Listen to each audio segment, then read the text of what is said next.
Let's sign in as our user, Alan DeYoung. Alan is set up for MFA registration, the new style of registration, and is set up for Office 365 MFA, so the MFA in all conditions, no options, no conditional access.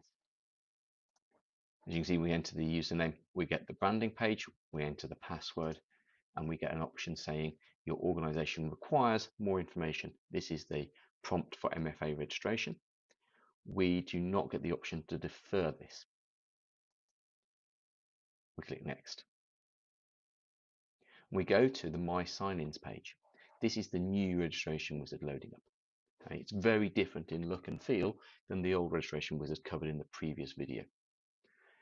It defaults to phone because that's what I've got set as my default.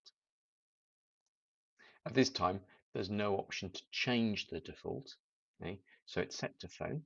Okay, I can pick a region. I'm in my phone's in the United Kingdom, and I enter my phone number.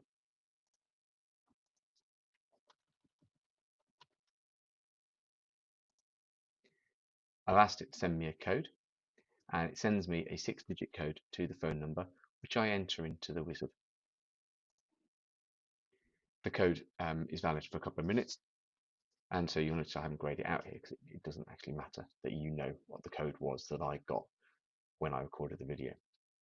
We click next.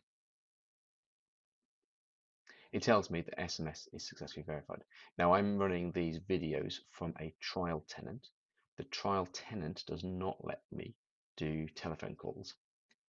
So I can't set up a phone call where it would phone my phone and I would answer the phone and press hash to complete. If you've got a paid subscription, then that option is available to you.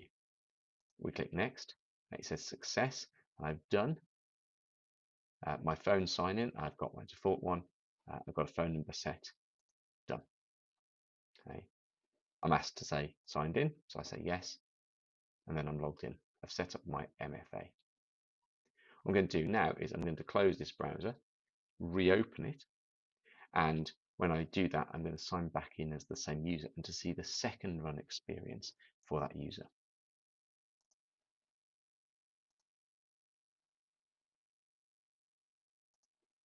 So I've restarted the browser. I'm in incognito mode so that I don't record any cookies. I go to office.com. So if this is a brand new machine, if it was a non-private browser, it would remember my sign-in details because I said to do that. So I'm going to click sign in, enter my username, enter my password, click sign in. And this time I'm not asked to register because I've already done my registration, but this time I'm asked to provide my MFA method. Here we see that the telephone number is grayed out. I have to have access to that telephone number, need to know what the telephone number is, and it asks me for the code. It's a different code than last time. Codes are only valid for a single use. Once they're used, they can't be used again. Notice I've got the option to sign in another way, but remember I only registered with one method, so I haven't got the option to sign in for another way. The administrator has to allow multiple methods to sign in and has to require the user to sign in with more than one method. And that's all done with setting up the self-service password reset steps, and we'll come to that in a later video.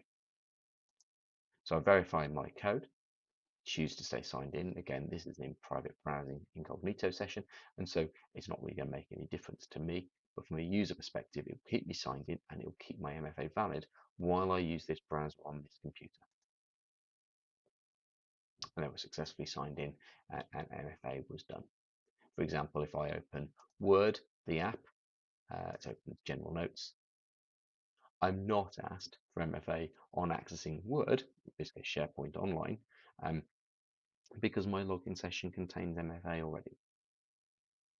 I don't get to repeat stuff. Next video, we'll be using conditional access.